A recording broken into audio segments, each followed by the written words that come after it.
नमस्कार प्यारे साथियों, नानक क्लासेस के यूट्यूब चैनल पे आपका स्वागत है। रात 9 बजे की क्लास आप सभी के लिए बहुत ही खास होती है।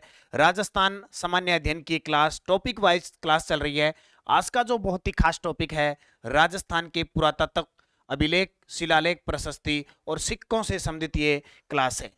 पूरी कला संस्कृति हो चुकी है, ये अब कला संस्कृति की जगह आ गया इतिहास। क्या आ गया? अब हम पढ़ेंगे राजस्थान का इतिहास, क्योंकि आज से हमने स्टार्ट कर दिया किसको? इतिहास को शुरू कर दिया है। तो आज होगा इतिहास का घमासान, राजस्थान की हिस्ट्री पर हम चर्चा करने जा रहे हैं। यहाँ पोस्टर पे थोड़ा वही रह गया, यहाँ क्या करेंगे? राजस्थान का इतिहास।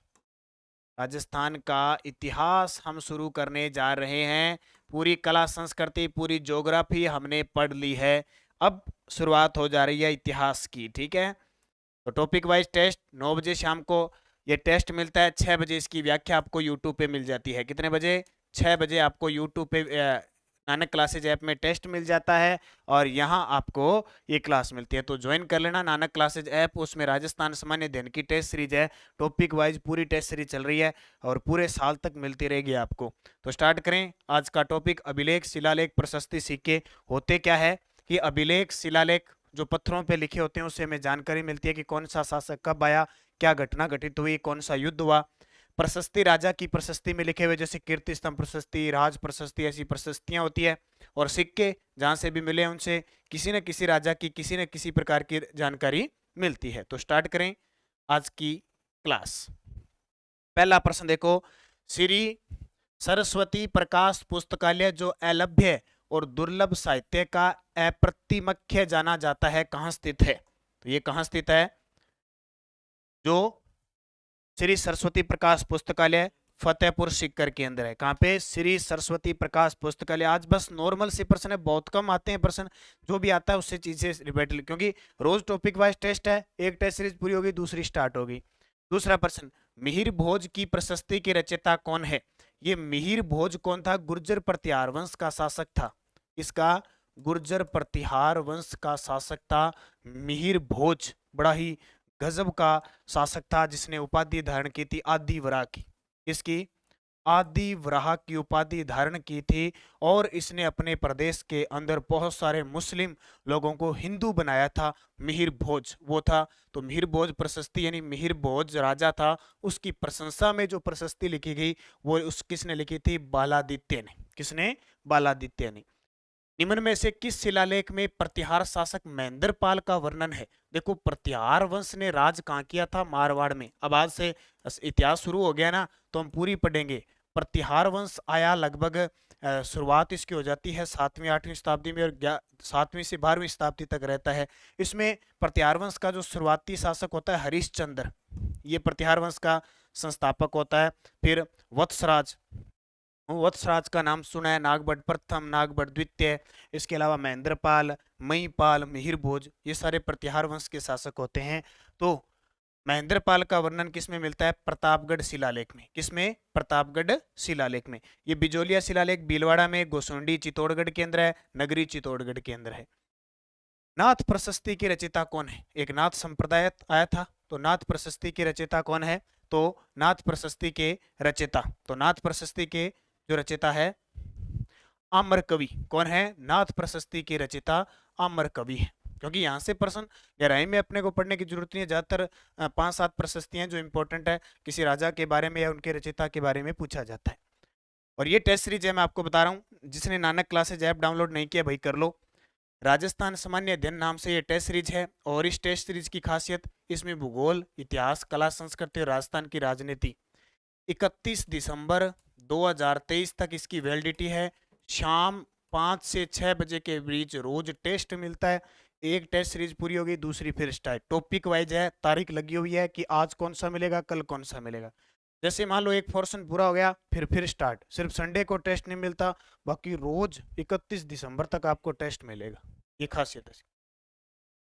किस प्रशस्ति से गुहिल वंशी शासक अल्लट का शासनकाल निश्चित होता है?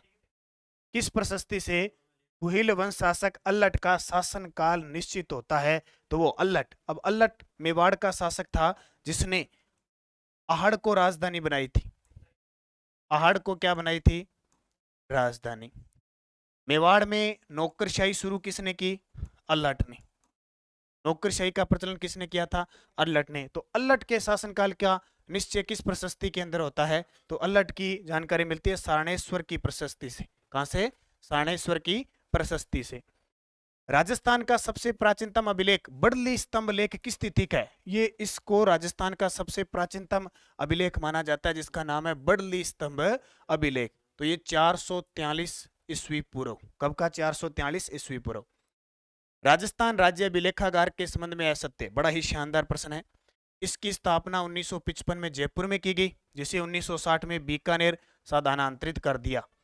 ये जो राज्य अभिलेखागार है वर्तमान में पूछे बीकानेर में है, जब इसकी स्थापना हुई 1955 में जयपुर में था, अब बीकानेर में है। इसका मुख्यालय बीकानेर में स्थित है और ये देश का प्रथम डिजिटल अभिलेखागार है। बिल्कुल एकदम सही है, इतना भंडार है इसमें। इसकी जयपुर, कोटा, उदयपुर, अलवर, भरतपुर और अजमेर में 6 शाखाएं हैं। तो सभी कथन सत्य है। अभी प्रश्न जिसने ऐप में गलत किया ना, वो इसको नोट कर लेना। अब ऐसे घुमा फिरा के प्रश्न आते हैं आजकल। ऐसे आ जाता है कि जब इसकी स्थापना हुई थी तब इसका मुख्यालय कहाँ था और वर्तमान में कहाँ है। किस शिलालेख में चौहानों को वत्स गोत्र का ब्राह्मण माना गया है? तो किस शिलालेख में माना गया? बिजोलिया शिलालेख में। ये बिजोलिया शिलालेख, इसकी रचना 1170 में गुणभद्र ने की थी। किसने? गुणभद्र ने की थी। जब इसकी रचना हुई उस समय अजमेर का शासक था सोमेश्वर चौहान। कौन था? सोमेश्वर चौहान। ये याद रखना। 1170 में। इसकी जो भाषा है वो संस्कृत है। भाषा कैसी है? संस्कृत। वत्स गोत्र ब्राह्मण माना गया बिजोलिया शिलालेख में। ये बात कौन कहता है? डॉक्टर दशरथ शर्मा। डॉक्टर दशरथ शर्मा कहता है बिजोलिया शिलालेख के अनुसार इनको वत्स गोत्र का ब्राह्मण माना गया है। गोसुंडी शिलालेख किस लिपि में है? गोसुंडी जो शिलालेख है वो ब्राह्मी लिपि में है और इसमें किसकी? वैष्णव धर्म की जानकारी मिलती है। इसकी वैष्णव धर्म की जानकारी मिलती है, ब्राह्मी लिपि में। गोसुंडी है कहां पे? चित्तौड़गढ़ के अंदर। ये नोट करना, चित्तौड़गढ़ के अंदर है। एक नाम आए गोसुंडी का, गोसुंडी आए। आपसे पूछे गोसुंडी बावड़ी, ये भी चित्तौड़गढ़ में है। इसका निर्माण करवाया था श्रृंगार देवी ने। कुंभा के पुत्र रायमल की पत्नी व जोधा की पुत्री श्रृंगार देवी ने इसका निर्माण करवाया था। बिज्जक डूंगरी पर सर्वप्रथम अशोक के शिलालेख की किसने व कब खोज की थी? बिज्जक की डूंगरी कहां पे है? जयपुर में। विराट जयपुर के अंदर है। विराट है जयपुर के अंदर बिज्जक की डूंगरी है। इसकी जो खोज की थी कैप्टन बर्ग ने 1837 ईस्वी में। अशोक के शिलालेख, और अशोक के शिलालेख जो मिले हैं वो कौन सी लिपि में? ब्राह्मी लिपि में मिले हैं। ध्यान रखना, कौन सी लिपि में? ब्राह्मी लिपि के अंदर। निम्न कथनों में से कौन से कथन चिरवा शिलालेख के बारे में सही है? चिरवा शिलालेख के बारे में सही है। यह 1270 में संस्कृत भाषा में उत्कीर्ण है। बिल्कुल। 1273 में संस्कृत भाषा में है। रतन प्रभ सूरी इसके प्रशस्तिकार है। बिल्कुल सही है। इसके शिल्पी देलहन है। ये भी सही है। अग्निकुंड से उत्पन्न राजपूतों का इसमें उल्लेख है। ये गलत है, क्योंकि अग्निकुंड से उत्पन्न राजपूतों का उल्लेख इसमें नहीं है, बल्कि पृथ्वीराज रासो ग्रंथ में है। पृथ्वीराज रासो ग्रंथ में है जो चंद्रबरदाई का है। तो ये 1, 2 और 3 सही है। वह कौन सा अभिलेख है जो महाराणा कुंभा के लेखन पर प्रकाश डालता है? महाराणा कुंभा। अब इतिहास पूरा पढ़ेंगे, पहले एक बार पढ़ चुके हैं, शाम को 4 बजे के इतिहास में मेवाड़ पढ़ चुके हैं, या फिर पढ़ते हैं। एक क्वेश्चन को कितनी बार हम राजा को पढ़ेंगे तो सारी चीजें याद होगी। कुंभा 1433 में मेवाड़ की गद्दी पर बैठा। 1468 में इसके पुत्र उद्दा ने इसकी कटारगढ़ में हत्या कर दी। तो वह कौन सा अभिलेख है जो महाराणा कुंभा के लेखन पर प्रकाश डालता है? कीर्ति स्तंभ प्रशस्ति। कीर्ति स्तंभ प्रशस्ति, जिसके रचयिता है अत्रि व महेश। अत्रि व उसके पुत्र महेश के द्वारा इसको रचा गया कीर्ति स्तंभ प्रशस्ति। राज प्रशस्ति राज सिंह की जानकारी देता है। मेवाड़ के शासक, राजसमंद झील के किनारे हैं। जगन्नाथ राय प्रशस्ति, ये वेदकनाथ जो मंदिर है वहां उसके पास लगी हुई है। कुंभलगढ़ के अंदर है। अधोलिखित अभिलेखों का सही कालक्रम अवरोही क्रम बताना है। आरोही क्रम बताना। आरोही का मतलब बढ़ते क्रम में, तिथि के अनुसार बढ़ते क्रम में बताना है। तो देखो, सबसे पहले आएगा गोसुंडी अभिलेख। ठीक है। उसके बाद में आएगा बुचकला अभिलेख, उसके बाद में आएगा बिजोलिया अभिलेख, और फिर आएगा नेमिनाथ अभिलेख। तो स द ए ब। किस अभिलेख को कर्नल टोड द्वारा इंग्लैंड ले जाते समय समुद्र में फेंक दिया गया? ये कर्नल जेम्स टोड राजस्थान इतिहास का पिता है भी। राजस्थान की हिस्ट्री लगभग इसके द्वारा लिखी गई है। हर चीज में ना, हर चीज में आगे आएगा ये। राजस्थान इतिहास का पिता कहते हैं। और दूसरा कहते हैं इसे घोड़ेवाला बाबा। घोड़ेवाला बाबा, इसने लगभग राजस्थान की कला संस्कृति इतिहास घोड़े पर चढ़कर सब जगह घूम फिर कर की थी। तो किसको फेंक दिया था? मानमोरी लेख को। निम्न में से कौन सा शिलालेख राजस्थान का प्राचीनतम शिलालेख माना जाता है? तो अब जी पढ़ा था कौन सा? बड़ली का शिलालेख। मोखरी वंश के शासकों का वर्णन सर्वप्रथम किस अभिलेख से प्राप्त हुआ है?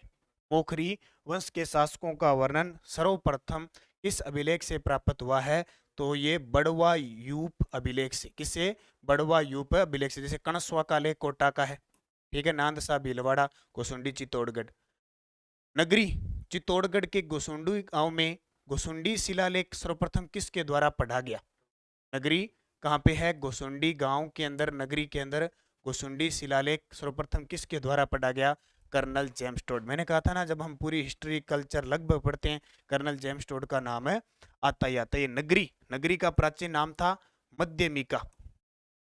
मध्यमिका किसकी राजधानी थी? मध्यमिका सीवी जनपद की राजधानी थी। सीवी जनपद, सीवी जनपद की राजधानी थी मध्यमिका, जिसका वर्तमान नाम है नगरी। और एक और ध्यान रखना, नगर, नगर टोंक के अंदर है। नगर टोंक में है और नगरी कहां पे है? चित्तौड़गढ़ के अंदर। मंडोर का दूसरा शिलालेख गुर्जर प्रतिहार शासक बाउक ने कब खुदवाया था? देखो, एक तो आता है घटियाला शिलालेख, नाम सुना आपने? घटियाला शिलालेख, ये प्रश्न बहुत बार आया है। घटियाला शिलालेख की रचयिता कौन है? कक। कक राजा कक के समय, जो गुर्जर प्रतिहार वंश का शासक था, राजा कक के समय अर्जित हुआ। जबकि मंडोर का दूसरा शिलालेख बाउक ने कब खुदवाया? 837 ईस्वी में। कब? ये बाउक गुर्जर प्रतिहार वंश का शासक था। भ्रमर माता का अभिलेख कहाँ स्थित है? तो भ्रमर माता मंदिर नाम सुना है आपने? भ्रमर माता मंदिर का नाम सुना है, जहां से जाखम नदी निकलती है, प्रतापगढ़। किस अभिलेख में परमारों की उत्पत्ति माउंट आबू पर गुरु विशिष्ट द्वारा किए गए यज्ञ के अग्निकुंड से होना अंकित बताया है? देखो, परमारों की उत्पत्ति माउंट आबू पर गुरु कहते हैं ना, पृथ्वीराज रासो ग्रंथ है। देखो, पृथ्वीराज रासो ग्रंथ, ये क्या कहता है? ये किसका है? चंद्रबरदाई का। चंद्रबरदाई का। ये क्या कहता है कि माउंट आबू में गुरु विशिष्ट ने यज्ञ किया और यज्ञ से 4 जातियां उत्पन्न हुई। 4 जातियां कौन कौन सी? एक तो ये परमार हुए, ठीक है, कौन आए? एक तो परमार, एक प्रतिहार, परमार प्रतिहार, एक आए चौहान और एक आए चालुक्य। ये 4 जातियां उत्पन्न हुई थी किससे? गुरु विशिष्ट के यज्ञ करने पर। तो परमारों की उत्पत्ति की जानकारी अग्निकुंड से होना अंकित बताया। कौन सा शिलालेख बताता है? तो जालोर का लेख है, जो जालोर का लेख ये बताता है, ठीक है। और ये 3rd ग्रेड शिक्षक लेवल 1 प्री की और लेवल 2 यानी लेवल 1 मेंस दोनों के लिए टेस्ट सीरीज शुरू हो चुकी है। मेंस के लिए जिसने रीट पात्रता क्लियर कर रखी है वो वापस जुड़ जाइए। जो भी विद्यार्थियों के बहुत कम नंबर बन रहे हैं, जो या पहली बार रीट देंगे या कैसे भी, वापस, या जिसका पास नहीं हुआ है वो वापस उस कमी को देखिए, अभ्यास कीजिए और धीरे धीरे सने सने वापस उस कड़ी में लग जाइए। क्योंकि अगर आपने अभी तैयारी शुरू कर दी तो आप सफल हो पाओगे। एकदम पास में एग्जाम आ गया, फिर आप 15-15 घंटे पढ़ोगे, आप डिप्रेशन में जाओगे, फिर आप कहोगे कि हमने इतना पढ़ा, हमारा पेपर पास नहीं। इसीलिए आपके साथ मैं जुड़ा हूं, मेरे साथ जुड़िए, क्योंकि रीट लेवल फर्स्ट का जितना मेरे पास अनुभव है आपको साझा करूंगा, आपको फायदा मिलेगा उस चीज से और निश्चित तौर पे आपको सफलता मिलेगी। कुछ दिन बाद रीट लेवल फर्स्ट का अभी 2 गुना प्रोविजनल है, उसके बाद में लेवल फर्स्ट रिजल्ट क्लियर हो जाएगा। कितने? क्योंकि 42,000 विद्यार्थी है तो लगना 21,000 को ही है। तो तैयारी कीजिए मेरे साथ मेंस एग्जाम के लिए, और इधर प्री एग्जाम के लिए test series Nanak classes app में शुरू हो चुकी है। प्ले स्टोर में जाइए और नानक क्लासेज ऐप डाउनलोड कीजिए। बांसवाड़ा व डूंगरपुर राज्य की सीमा निर्धारण की जानकारी महत्वपूर्ण लेख जिस मेजर MM मैकेंजी के हस्ताक्षर हैं। देखो, बांसवाड़ा और डूंगरपुर, मान लो ये आ गया बांसवाड़ा और ये आ गया डूंगरपुर की सीमा निर्धारण की जानकारी है तो महत्वपूर्ण लेख है एक जिस पर मेजर MM मैकेंजी के हस्ताक्षर है। वो लेख कौन सा है? तो वो लेख कौन सा है? बेणेश्वर, क्योंकि डूंगरपुर में कौन सा धाम है? बेणेश्वर धाम। निम्न में से किस प्रशस्ति में महाराणा अमर सिंह और मुगल सम्राट जहांगीर के मध्य संधि का उल्लेख मिलता है? तो आपने देखा होगा 5 फरवरी 1615 की बात है, मुगल मेवाड़ संधि होती है। पहली बार मुगल मेवाड़ संधि होती है और अमर सिंह मुगलों की अधीनता स्वीकार करता है। उस समय जहांगीर शासक होते हैं। इसकी जानकारी मिलती है राज प्रशस्ति से। राज प्रशस्ति के रचयिता कौन है? राज प्रशस्ति के रचयिता है रणछोड़ भट्ट, रणछोड़ भट्ट तेलंग। ठीक है। फारसी का सबसे पुराना अभिलेख कौन सा है? फारसी का सबसे, तो फारसी नाम याद रखना, उधर अजमेर की तरफ थे, अजमेर का लेख। निम्न में से किस प्रशस्ति में गुहिल को बप्पा रावल का पुत्र बताया गया है? ये गुहिल कौन सा था? ये वही गुहिल था जिसने 566 में मेवाड़ में गुहिल वंश की स्थापना की थी और लगभग 734 से लेकर 753 ईस्वी तक एक शासक आए थे, बप्पा रावल। हम तो ये पढ़ते हैं ना, बप्पा रावल, या इसका दूसरा नाम क्या था? कालभोज, ये था। लेकिन ये क्या है? निम्न में से एक प्रशस्ति है वो ये बताती है कि गुहिल है वो बप्पा रावल का पुत्र था। तो कौन सी प्रशस्ति? रणकपुर प्रशस्ति। ये रणकपुर पाली के अंदर है और रणकपुर पाली के अंदर है कौन सी नदी के किनारे? मथाई नदी के किनारे। कौन सी? मथाई, क्योंकि हम पढ़ते हैं ना रणकपुर के जैन मंदिर, वो यहीं पे है। मानमोरी चित्तौड़गढ़ वाला क्षेत्र है, जूनागढ़, बीकानेर, बिजोलिया, भीलवाड़ा। स्थानीय शासन व्यवस्था के इतिहास के अध्ययन के लिए उपयोगी अभिलेख कौन सा है? तो कौन सा अभिलेख है? सांबर का लेख। जैन मंदिर की स्थापना का उल्लेख करने वाला प्रतिहार अभिलेख कौन सा है? जैन मंदिरों, ज्यादातर अपने कहते हैं राजस्थान का भुवनेश्वर, ओसिया में बहुत सारे जैन मंदिर बने हुए प्रतिहार कालीन, तो इसकी स्थापना का उल्लेख करने वाला पहला प्रतिहार अभिलेख कौन सा है? तो इनमें से कौन सा है? गटियाला अभिलेख। और गटियाला अभिलेख की रचना प्रतिहार शासक था राजा कक के समय हुई थी, ये ध्यान रखना। समदेश्वर मंदिर अभिलेख राजस्थान में कहाँ पे है? समदेश्वर मंदिर अभिलेख राजस्थान में कहाँ पे? चित्तौड़ में। अब देखो, अभी एक रीट लेवल में एक प्रश्न आया था कि आपसे पूछे चित्तौड़ में समदेश्वर मंदिर का निर्माण किसने करवाया? तो आपका उत्तर आएगा भोज परमार, भोज परमार। लेकिन इसी मंदिर को मोक्कल ने, इसी मंदिर को मोक्कल ने त्रिभुवन नारायण मंदिर के रूप में बनवाया, त्रिभुवन नारायण मंदिर के रूप में। इसका निर्माण करवाया था मोक्कल ने, जो महाराणा कुंभा का पुत्र था। महाराणा कुंभा का पिता था और लाखा का पुत्र था। अब रीट लेवल फर्स्ट में यह प्रश्न आया कि त्रिभुवन नारायण मंदिर का निर्माण किसने करवाया? वहां मोक्कल भी ऑप्शन था और भोज परमार भी ऑप्शन था। बहुत सारे विद्यार्थी भोज परमार करके आ गए। अगर वो पूछता समदेश्वर मंदिर का निर्माण तो भोज परमार, त्रिभुवन नारायण मंदिर पूछे तो मोक्कल। तो कंफ्यूज मत होना और चित्तौड़गढ़ आएगा। जैन कीर्ति स्तंभ की स्थापना जीजा द्वारा कब की गई? जैन कीर्ति स्तंभ ये 7 मंजिला है। कितने? 7 मंजिला है। भगवान आदिनाथ को समर्पित है, भगवान आदिनाथ को समर्पित है। इसका जो निर्माण हुआ था वो कौन सी 13वीं शताब्दी के अंदर हुआ था और इसके शिल्पकार कौन थे? जीजा। इस शिलालेख में गुहिल वंशी जेतर सिंह, तेज सिंह, समर सिंह की उपलब्धियों का वर्णन करते हुए उन्हें अति पराक्रमी शासक माना गया है। ये सारे के सारे पता है कौन सी? ये है चिरवा शिलालेख। ये जेतर सिंह जो 1213 से लेकर 53 तक आया था, बुताला का युद्ध लड़ा इसने। तेज सिंह 1253 से 73 तक आया था, जिसके काल में श्रावक प्रतिक्रमण सूत्रचूर्णी प्रथम चित्रित ग्रंथ लिखा गया। और समर सिंह आया था 1273 से 1302 और समर सिंह के बाद शासक अंतिम आया रावल रतन सिंह, जो रावल शाखा का अंतिम शासक था चित्तौड़गढ़ दुर्ग का पहला साका हुआ था, पद्मिनी ने जोर किया था। ये वो कहानी अब हिस्ट्री आगे आएगी ना तो इनकी कहानी पढ़ेंगे अपने। किराड़ू का लेख किस सदी का है? किराड़ू कहाँ पे है? बाड़मेर में। राजस्थान के खजुराहो कहते हैं ना किराड़ू मंदिरों को, तो ये 12वीं सदी के प्रतिहार कालीन है। इस कौन से कालीन है? प्रतिहार कालीन। यहाँ मंदिर बने हुए हैं, प्रतिहार कालीन यहाँ शिलालेख। ये नोट करना। ऐसी चीजें अपने को बहुत ऐसी लगती है, बोरिंग सी लगती है यार, लेख सिक्का प्रशस्ति क्या है, जब हिस्ट्री पढ़ेंगे तो इनको साथ साथ मिलेंगे अपने। निम्न में से किस शिलालेख में बप्पा रावल को विप्र वंशीय बताया गया है? तो किस शिलालेख में? कुंभलगढ़ के शिलालेख में। कुंभलगढ़ शिलालेख ये लगभग 1200 कुछ में 1400 कुछ में लिखा गया, 1460 के आसपास।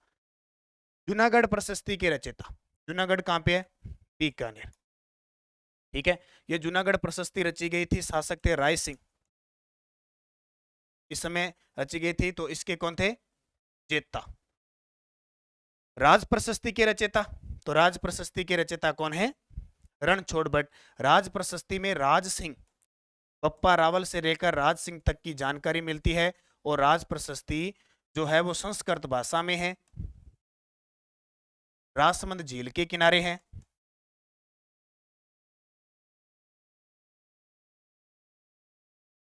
और एक और खासियत, बहुत बड़ी खासियत राज प्रशस्ति, बार बार एग्जाम में आता है, राज प्रशस्ति विश्व की सबसे बड़ी प्रशस्ति है, विश्व की